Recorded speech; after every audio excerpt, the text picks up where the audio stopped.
علي ولي الله غضب العلوي تفجر الله أكبر حيدر حيدر حيدر حيدر الله أكبر لا إله إلا الله محمد رسول الله لا إله إلا الله علي ولي الله غضب العلوي تفجر. Assalamu alaikum and welcome back to Beardless. This is your host and Sayyid Ali and our co-host Shia Blade Runner, also known as Shia Blade Runner. Yes, Zain, Shia, aka Shia Blade Runner in the house.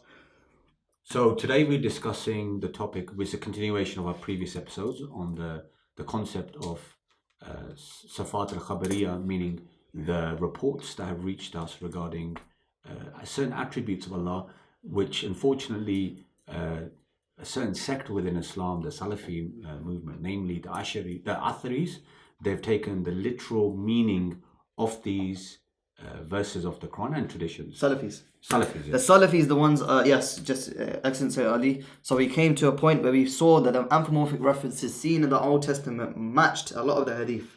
Whereas the Ashris, which make up and consist of the Orthodox Sunnis, they took a metaphorical interpretation. Even though on the apparent it seems like it's literalistic hadith.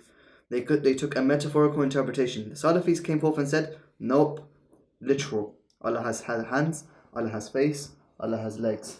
Now inshallah we're going to continue with just a couple more traditions.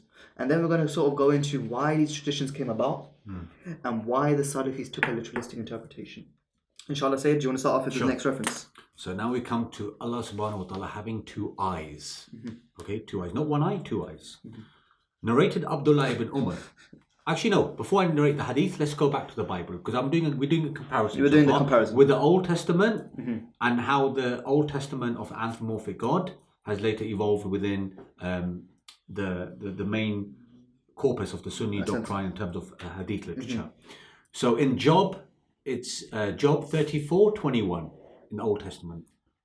For his eyes are upon the ways of man, and he sees all steps. Okay.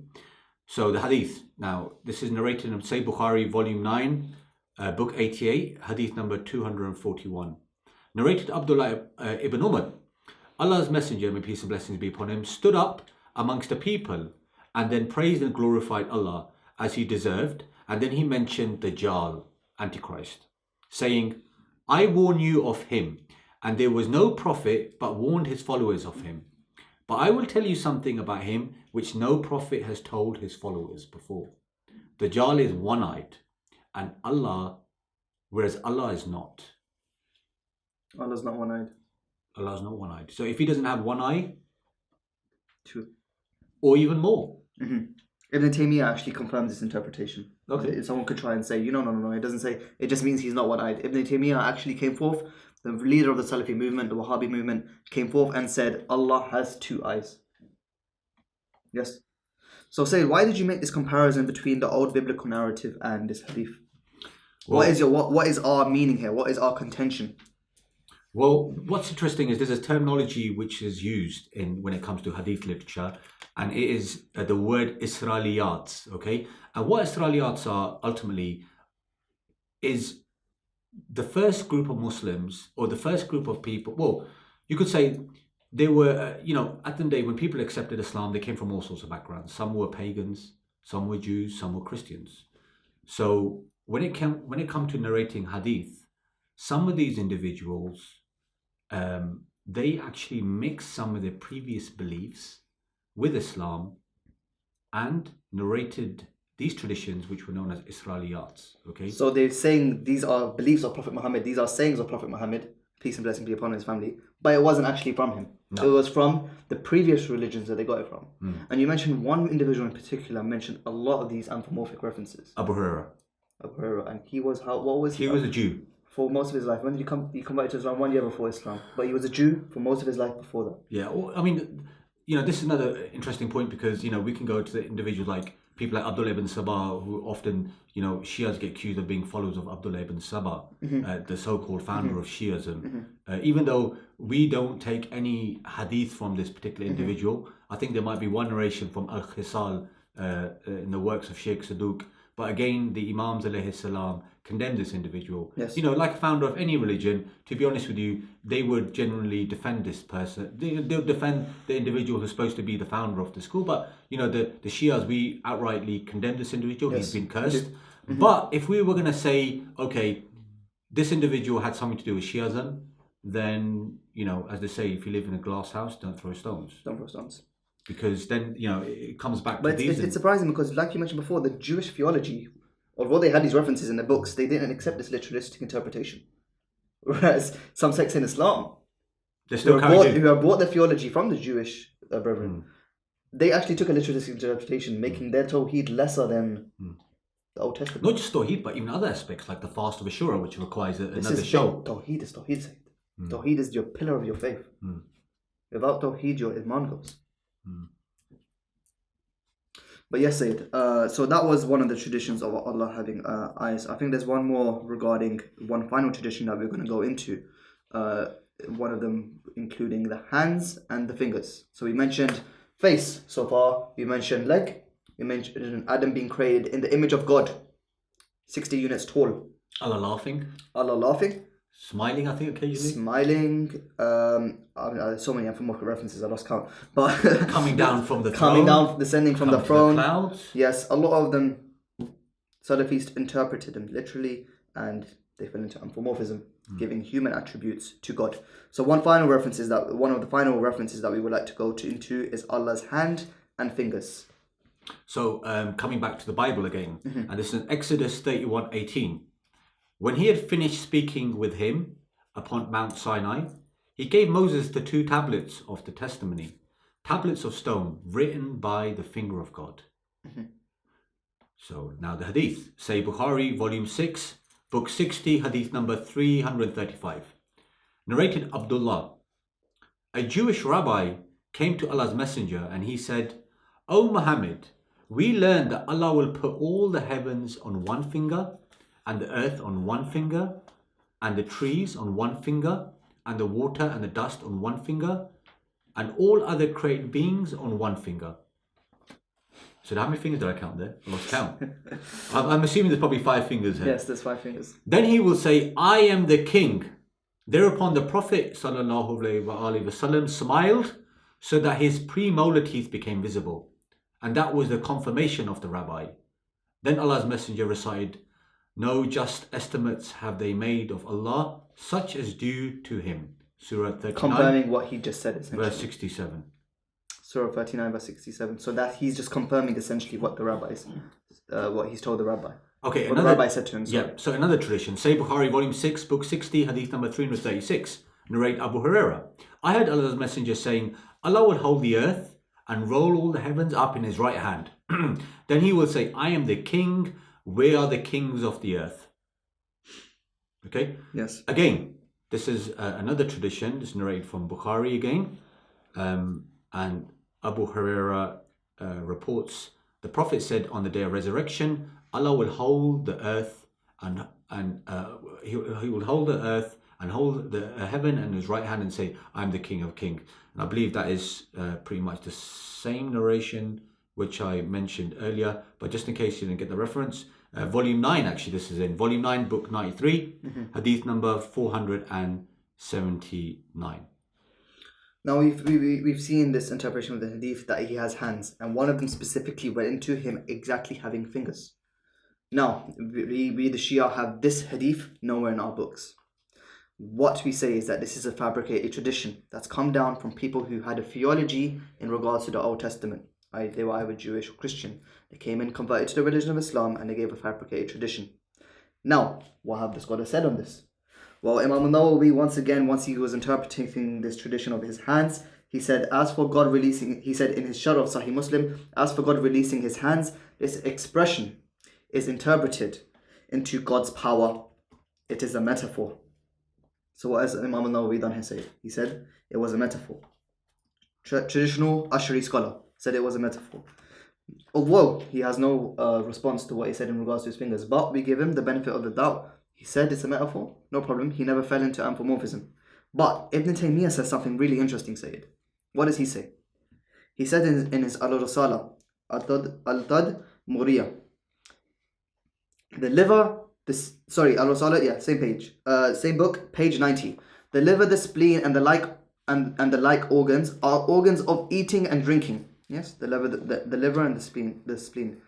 The self-sufficient Lord Allah, who is far above eating and drinking, doesn't have these organs. However, the hand is different, since it is the organ of acting and doing, and he of course can have such an attribute. I'd like to come to the hadith of the Ahl al-Bayt al-Islam. So what is our interpretation? Yes, what is the interpretation given by the Ahl al-Bayt regarding the word hand, yad? Okay, and this is coming back to the same book which we've stuck with at the beginning, Kitab al-Tawheed. I really recommend you guys to go out there and buy the book. It's available on Amazon and various other Shia. But remember, we don't have the tradition hand in our hadith. What he's going to inshallah mention is the word hand and face is mentioned in the Quran. Yes, it is, but it is not metaphor. It is not literal. It is given a certain definition. So in the Quran, what does it say, Sayyid? Allah created the world with his hands. That's there. But not this finger tradition which we find in the books of the Sunni brethren. But inshallah, now you can give the Shia interpretation of what the Quran says. So Allah subhanahu wa ta'ala says, for example, I create Adam with my hands. Yes, he says hands. Okay. So this tradition is from Kitab al-Tawheed by Sheikh Saduq, page number 156. And it says, I asked Imam Muhammad Baqir alayhi salam about the word of the mighty and high. O Iblis, what prevented that you should submit and bow down to what I've created with my two hands? He replied in Arabic language, the hands symbolize power and bounty. As Allah says, and remember our servant Dawood, the possessor of power. He also says in the heaven, he raised it high with power. Here the word hands means power, and whom he has strengthened with inspiration from him. Here the word hand means strengthening. So as we can see, according to the Ahl al-Bayt al-Islam, the word hand means power. Okay. So we've established that our interpretation of the ayats which mention Allah's hands and legs, the one when they mention it in the Quran, it's mentioned as a metaphor. Yes, when he refers to his hands, it's referring to his power. When it's referring on the Day of Judgment, we'll see the face of Allah. Yes, that's people will be seeing. If you go to the ayat of the Quran, it says that people are looking at the face of Allah on Yawm al-Qiyamah. And then the next verse says, if you read it, and certain faces will be looking gloomy. So even in the verse in of itself, it's saying that certain people will be looking, the interpretation you can see that is the Quran is giving for itself. Certain people who look at the face of the Lord will be looking in anticipation for their reward. Not literally looking at the face of Allah. So the anthropomorphic references which are found in our Sunni brethren, these are literally anthropomorphic. You can't use the interpretation that the way Quran uses hand and face, because they went into fingers, they went into two right hands in Bukhari, they went into eyes. These are anthropomorphic. But Ashri said we still reject any literalistic interpretation. But the Salafis came forth and said no, it's literal. What's the argument that you said? That the Wahhabi movement, when they came forward and said no, they're literal, you have to accept it as literal. What's the argument that they use? Usually they say, well, he has a hand, but not like our hand. Okay. The kayf, we don't know how. Yeah, we don't know how. Okay. He has fingers, but not like our fingers. Or he has a leg, but not like our leg. So yeah, this is usually the argument that's generally going. The one about the leg, if you look at the hadith, it's going in and out of hellfire. So if you took that literally, regardless of what kind of leg it is, it could be your leg, it could be an ant's leg, it could be any kind of leg. The point is, it's physical. Therefore, it's specified to a time and location. It's anthropomorphism. But one thing that's interesting is any understanding a Sunni, remember his base is Quran and Sunnah. What does he take as his interpretation? From who? The companions and the generations. Salaf. Show me where the Salaf had this interpretation which you've given. And that is that this is a literal, and that what? That the kayf is not known. Could you provide a Sahabi that had this opinion? I mean, it's not our basis as Shia. We don't have this basis. Absolutely. We have the Ahlul Bayt. So the way they have Quran and Sunnah, we have Quran and Sunnah. They take it from the Salaf, we take it from the Ahlul Bayt. So the Ahlul Bayt clarified every single one of these misconceptions as you mentioned. He was from the Hanbali school.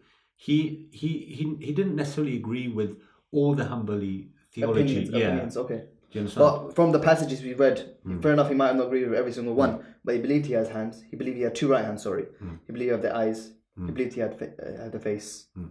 Then he ascribed it to the Salaf as well. He said this was the opinion of the Salaf. But they and have he to said, prove it. Yeah. They use the argument, but they have to be able to prove it. If you say the Salaf had this belief, you have to be able to prove that the Salaf had this belief. And if they did have this belief, then we fall into a bigger problem. So I want to continue with some other narrations. And now we're going to come to the shade of Allah, okay? And this is from Psalms 91, verses 1 and 2. He who dwells in the shelter of the Most High will rest in the shadow of the Almighty. I will say, O the Lord, He is my refuge and my fortress, my God, in whom I trust. Okay? Now, the hadith is on the... Now we come to the hadith. Narrated Abu Hurairah. The Prophet said, 7 people will be shaded by Allah under His shade on the day when there will be no shade except His. And then He mentions who those 7 people are. Just rulers, a young man who's been brought up in the worship of Allah, and so forth. And this is from Bukhari, volume 2, book 24, hadith number 504. Okay? So as you can see, what has a shade? What is it? He has a shade. Yeah? People, we know a physical body. there has to be some sort of physical Yes. body, there has to be light present, you're not going to get shade in darkness. And then, those people will be considered, they'll be put under the shade of Allah. In some traditions, it even mentions the throne of Allah. Some people will grab the physical throne of Allah on the Day of Judgment. Some traditions, I believe, mention even the leg. Some people will stand even perhaps behind the leg of Allah, the leg of the actual throne. They may try to gain shade through this as well. Okay, so another tradition. Allah will be seen. Okay, this is very important. And this is, I think we've given enough biblical passages in terms of Allah being seen. As I mentioned, we quoted quite a few earlier, even though the Jews, our Jewish brothers, don't actually take this to be literal now. Others do. So narrate Abu Sayyid al-Khudri. He said, O Allah's Messenger, shall we see our Lord on the day of resurrection? He said, do you have any difficulties in seeing the sun and the moon when the sky is clear? We said, no. He said, so you will have no difficulty in seeing your Lord on that day, as you have no difficulty in seeing the sun and the moon in a clear sky. This is from Sahih Bukhari, volume 9, book 93, hadith number 532. This is actually very interesting that you mentioned Sid, because yes, we've so far we've been able to distinguish between Ash'aris generally taking a metaphorical interpretation and Salafis taking a literal one, falling them into anthropomorphism. However, this belief isn't just restricted for Salafis. Ash'aris also accept it. Yeah. Every Sunni will have to accept. Yeah, this is where they get stuck. This is where they kind of become unanimous and together, and they say there's no. unity in this issue. There's unity on this issue. Yeah. So far, they've been pretty good with us. So even though our the Ash'aris may deny outright that we don't take the literal interpretation to most of them, because remember, we still know some Yeah. Ash'aris still did actually take the literal interpretation. Yeah, some Ash'aris did. Like some actually, Hanbali scholars actually came forward and said when that. it comes to this particular hadith, they become stuck. So this is where the Atharis and the Ash'aris and so forth, they merge and they do agree that on the Day of Judgment, they will be able to see Allah. Even though some try to claim that the actual vision is not going to be possible on this earth. However, you've got famous statements where some have even claimed to see Allah in a dream. Abu Hanifa, according to some traditions, mentioned that he saw Allah, I believe, up to 90 or 99 times. Okay. Again, I just want to quote a biblical verse. Actually, I've actually got it here. Go for it, Zip. It's in Job 22:14. It says, "The clouds are hiding place for him, so he cannot, so that he cannot see, and he walks on the vault of heaven." Complicated. It's problematic. So why is it problematic to say you will see Allah on the Day of Judgment? Say. Well, just to add to that, just in case people claim that we've made this up and it's not going to be possible. And to be honest with you, most occasions they don't really shy away in this. They say that we do believe that we'll see Allah on the Day of Judgment. Shalakida Wasatiyah, and it's by Ibn Taymiyyah and it's a commentary of Uthaymeen, volume 1, and on page number 615. He says.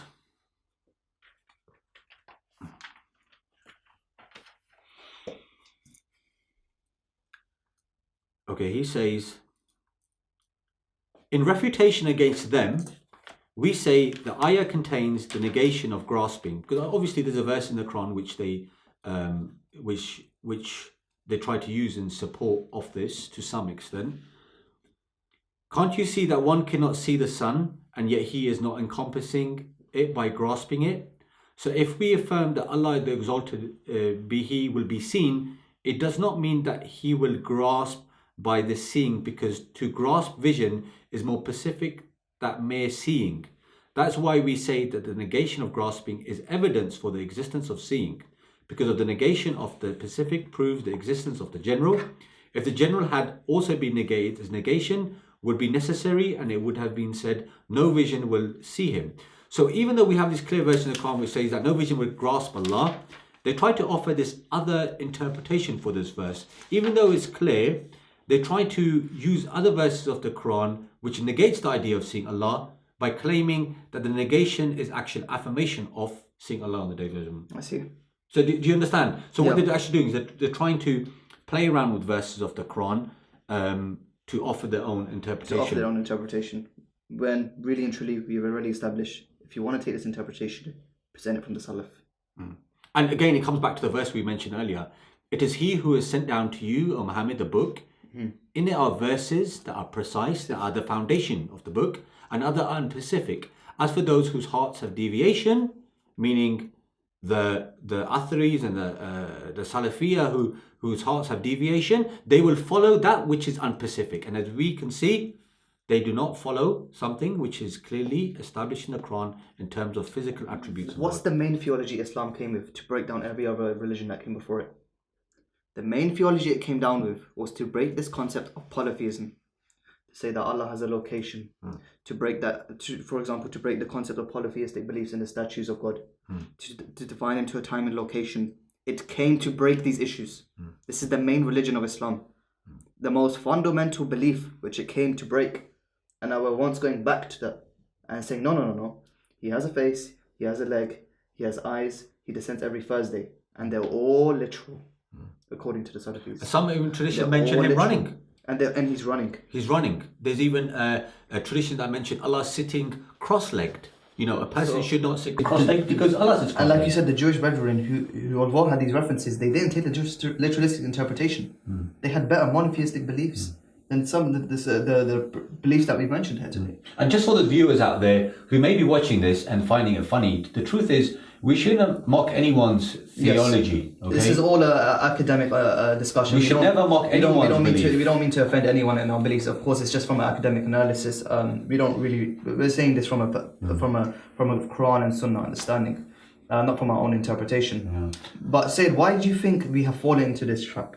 So you saw, even though Ash'aris took a metaphorical meaning, some Ash'aris, for example, you had other scholars, you had still some Hanbali scholars, so most of Ash'aris said it was metaphorical, these ayats and these hadiths, but some of them also said it was literal, some of them.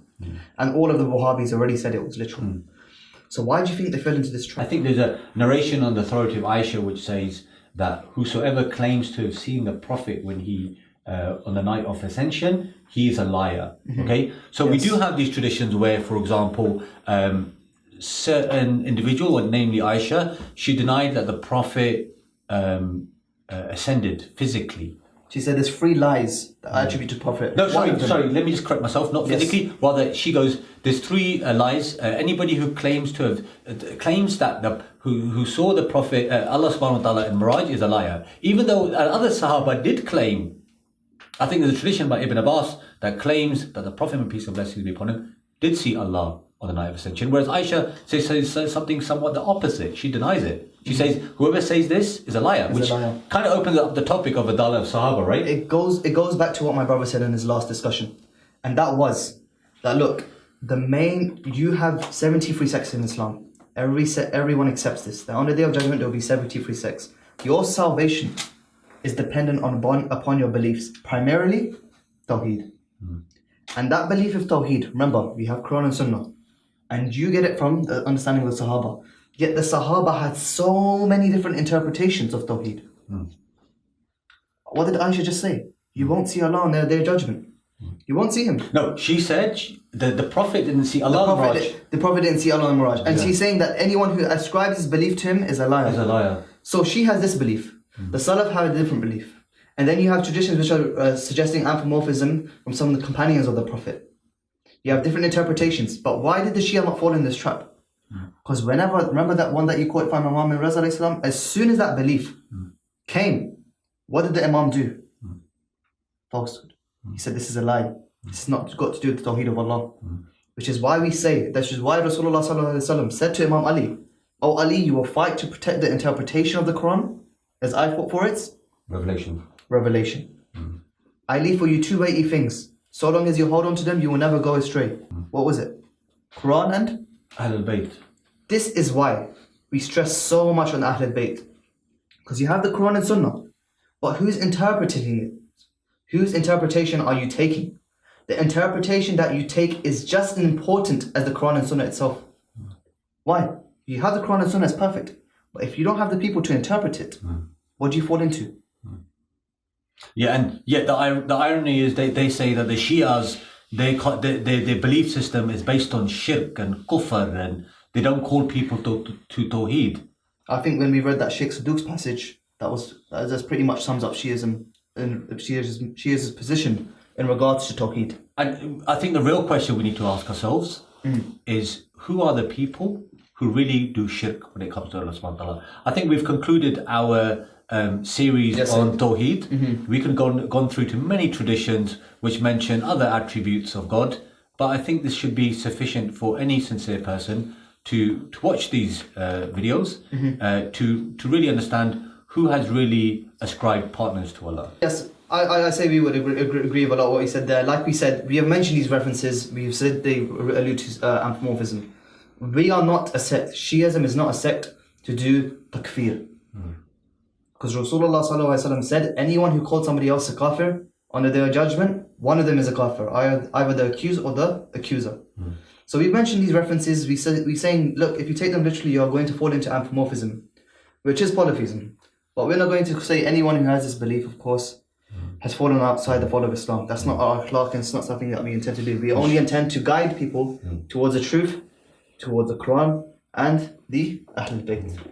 So we will inshallah conclude our episode for today, and we pray to Allah subhanahu wa ta'ala to guide us and guide the rest of the Muslims out there to the truth.